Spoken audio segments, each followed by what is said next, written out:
up which you can run men, tanks, trucks, troops, equipment, supplies, and all this other jazz. The Germans realized you could land as many men onto the beach as you wanted to, trucks, tanks, and everything else.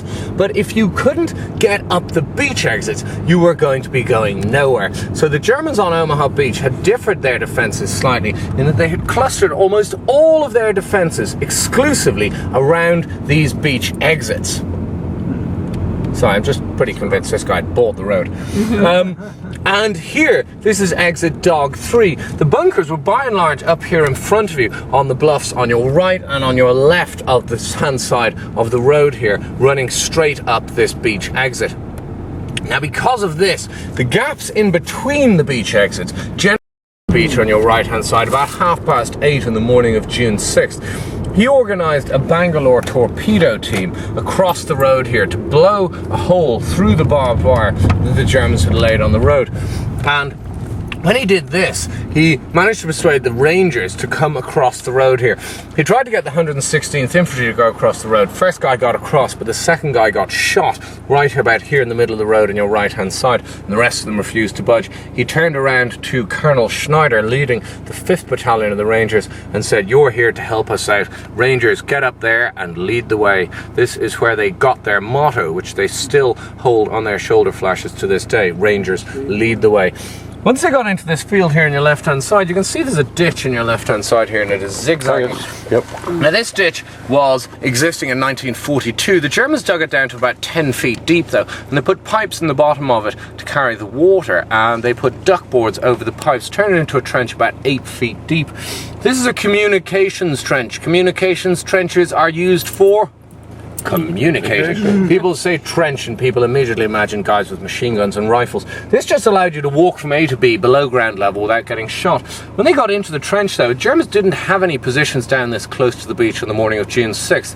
So when they got into the trench, they discovered nary a German in it, and followed the trench to the base of the bluffs, where it cut to the right up through this little break in the cliffs here, where these telegraph poles are off to your left-hand side. And this is where one of the very first breakthroughs was made here, the western end of Omaha Beach, on the morning of June 6, 1944. But I'm going to fill you in exactly, because this is one of the armor-piercing bullets one of your boys has been firing at the bunker. The fact that it hasn't penetrated the armor tells you what? The armor's too thick for the penetrator. No, this thing will penetrate about half an inch of armor plate. This hasn't even done exactly. It's telling you the guy is at least 400 meters away from this distance, because by the time it's got here, the bullet has lost a lot of its original power. But if you're Germans are extra sneaky. You can not only put the armor-piercing compound in the front, you can also put the tracer compound in the back, and you have a dual compound bullet. This one being armor-piercing tracer. You can also get armor-piercing incendiary, armor-piercing high explosive, and various other bullets like that. It gives you a little bit of an idea as to the different types of bullets that the Germans are actually using and what caused the damage to the front of the bunker that you are looking at today.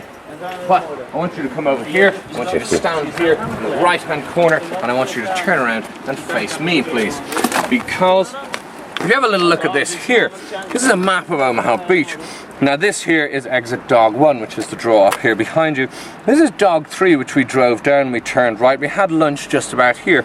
Exit Easy 1, exit Easy 3, exit Fox 1. Each one of these red blobs on the map here is one of the German bunker complexes. And as you can see, as I said to you, they're almost exclusively and only clustered around the entrance and exits off the beach here. The vast majority of the gaps in between the beach exits, no German defences in amongst them at all. And the initial American plan was for each one of these exits to be assaulted at the same time on the morning of June 6th. Americans were supposed to push up the exits and push on inland. In almost all cases, when they landed in front of these exits, the attack failed completely.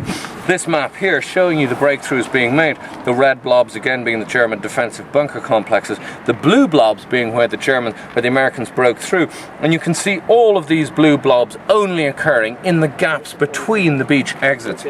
And nobody made a decision on the morning of June 6th, right, we're going to forget about attacking up the exits, we're going to go up the bluffs. This was just simply logic. Too many men got killed going up here, so we're going to try somewhere else. But stand in there in the corner, turn around and face me, please.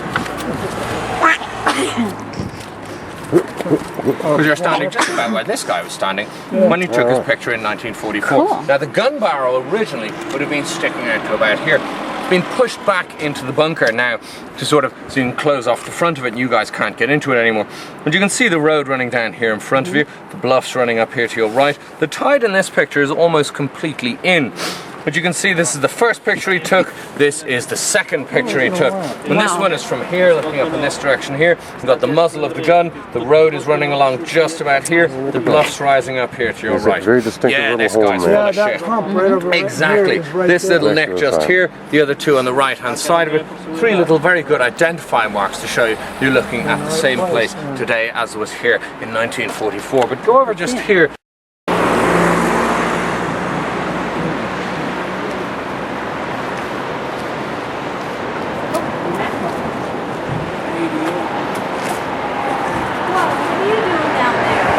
Omaha Beach.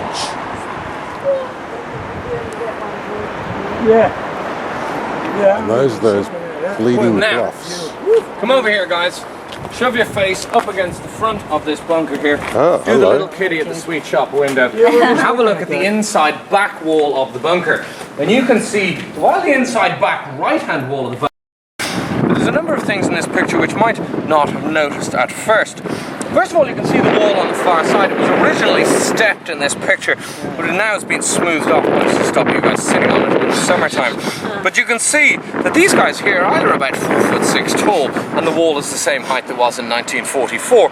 Well, far more likely they're closer to about 6 feet tall, and the wall is actually a hell of a lot shorter than it was in 1944. You can see the gun barrel sticking out the front here, as I said to you originally, as it would have been. But the one thing you might not have noticed is the hole here above the aperture. And you can see this hole has now been filled in. That's to stop you guys taking here in the summertime. This is because one of the tanks of A Company, the 743rd Tank Battalion, down here about 500 yards away from you on your right hand side at about midday on June 6th.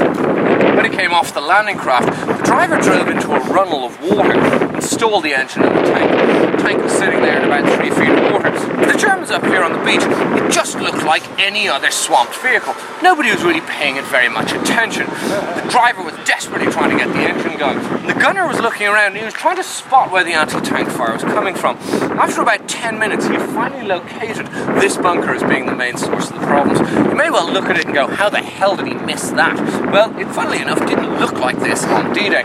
But although this guy was very well trained, like the majority of the rest of the troops that landed on the beach, he had no previous combat experience.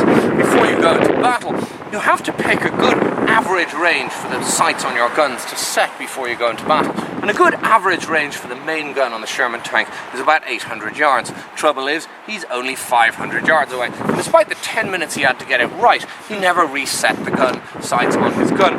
He swung his anti-tank, his gun on his tank around, fired his first shot at the bunker, but being only 500 yards away with his sights set for 800 yards, the first round slammed into the aperture on the roof of the bunker.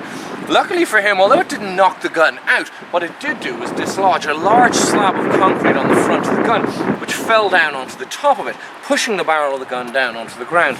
And he was then able to fire his second shot, which went right in through the front of the bunker and hit the back left-hand wall inside the bunker, exploding inside and doing this.